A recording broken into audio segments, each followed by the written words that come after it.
This is the Game 2 press conference featuring the Northwestern Wildcats. We have head coach Kate Drohan and student athletes Rachel Lewis and Danielle Williams. Questions for our student athletes first, please. Ryan? Ryan Aber from the Oklahoma, and Danielle, wanted to ask you about just the difficulty of facing this Sooners lineup. Obviously had them off balance there the first couple innings.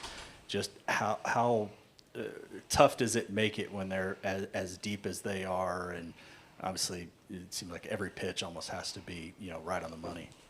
I mean, they're a very good lineup. I think everyone here is a good hitter, and I just need to be confident with my pitches.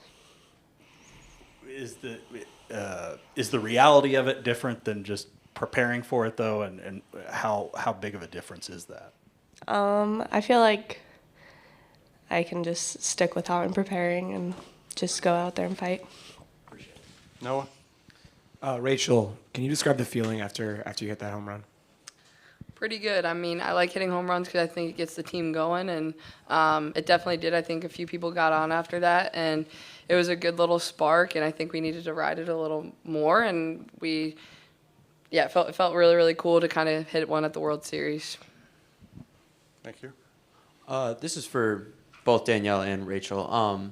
What were the emotions like coming into Oklahoma City and stepping onto that field and seeing the fans out there, especially being at your senior years? Let's start with Rachel, please.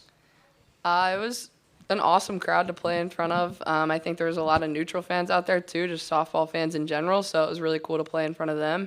And it was just a really awesome environment, and we were happy to it was a good crowd. Danielle?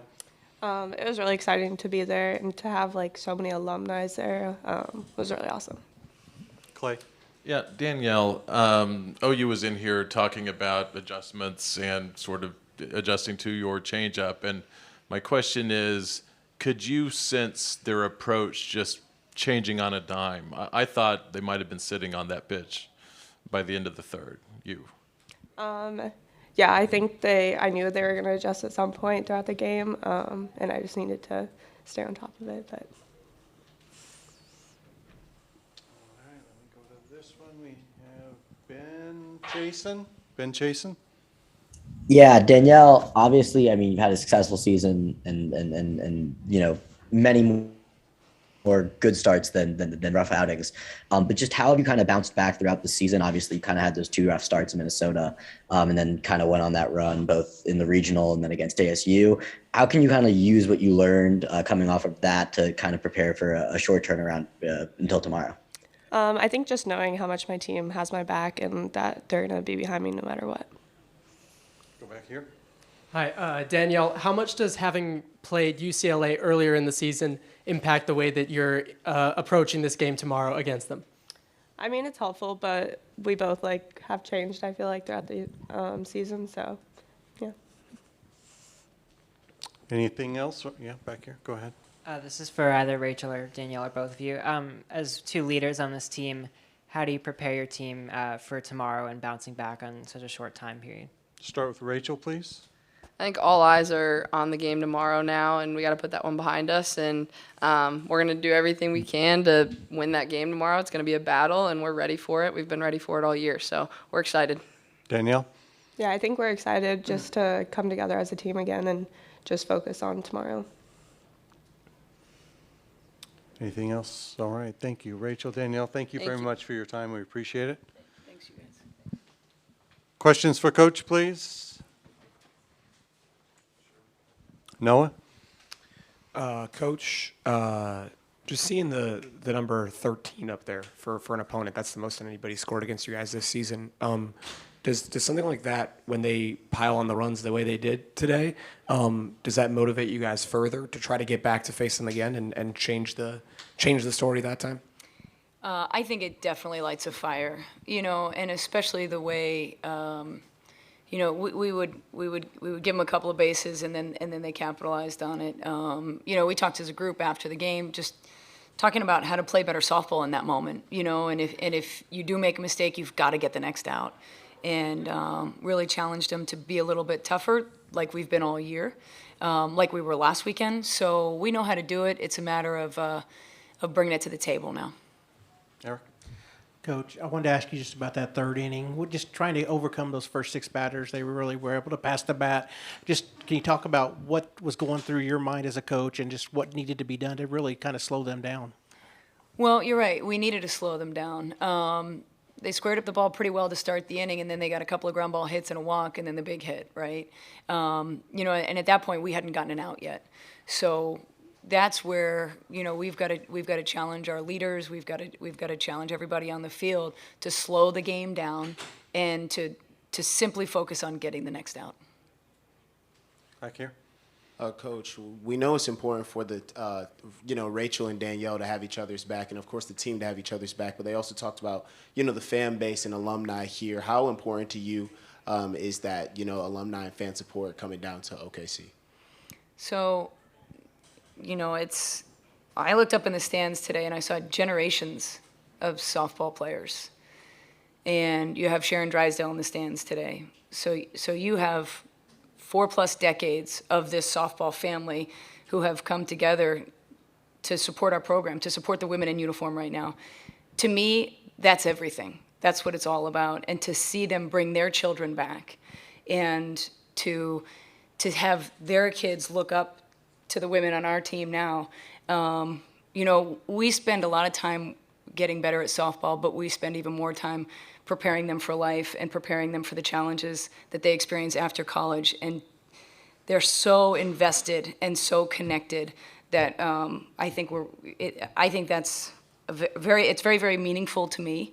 And I think that's what it's all about. That's why I do what I do. Jenny? Hey, Kate. Jenny Carlson with the Oklahoman. Your third inning, you get the home run, obviously, and then the walks. Trotwine figures out a way to get out of that inning. Did you feel like maybe, I don't know, she figured out a way to turn off the spigot before things got crazy? What'd you think about her in that third inning and overall today? Well, she's tough. She's tough. But I thought our team did a great job of fouling off some tough pitchers' pitches and extending at bats.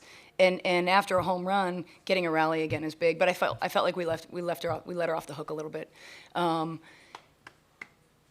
But that after you give up a run, good teams come back and put the pressure on, and that's exactly what they did. And that's something that our team usually done all year. So we'll learn from it. Our team has been so great in that even in the locker room after the game, we're like, okay, what can we learn from this? What were we good at? Where were we really uncharacteristically not good at things? So it'll take a minute to flush this, and we'll get back at it tomorrow. Clay?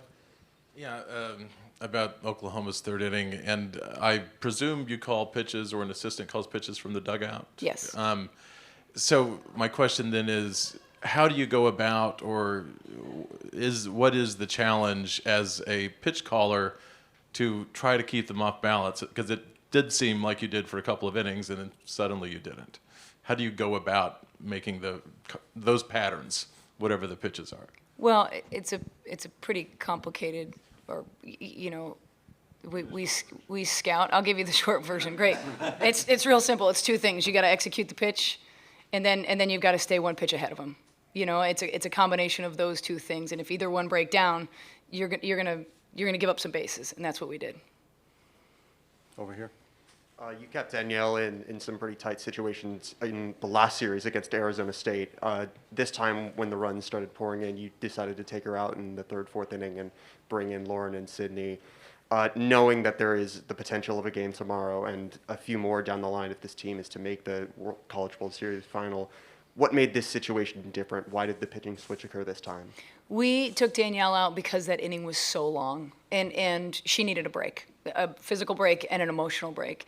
So it wasn't like she was done for the day, but we knew that we needed to change her look. We needed to just kind of let her have a breather. Over here.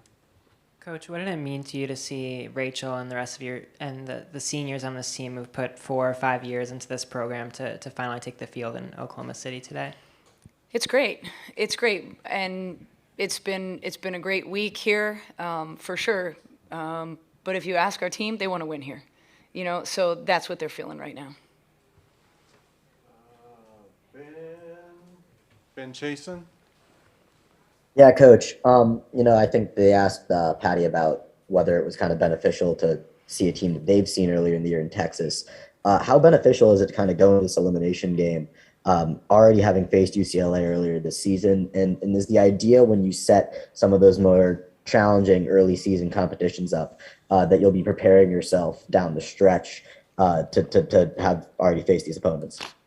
So the benefit of playing teams like UCLA and others who are in the top 10, the benefit is we really got to dial in and connect with the speed of the game that we wanted to play early on in the year. You know, you want to face good pitching as often as you can. So it's more about playing games like that. And like Danielle referred to, you know, we've been on a long journey since that game. UCLA's been on a long journey since that game. So I think we'll get some nuggets from that game, but I think we have to look at it and play tomorrow's game as tomorrow's game. Go ahead, Clay. Yeah, the hit by pitch that was reviewed in the 7th, I'm wondering if you received a specific, also if you've seen a replay of it since, but if you got a specific explanation from the umpires, because it clearly hit an exposed flap of that protective thing on her elbow. It was 2 inches from her arm. And I'm just wondering if they said tough, that's the rule, or if they even went that far with the explanation. No, I haven't spoken with anyone about it. Anything else for Coach? Coach, thank you very much for your Thank time. you. We really Thank you very appreciate much. it. Hey guys, thanks for being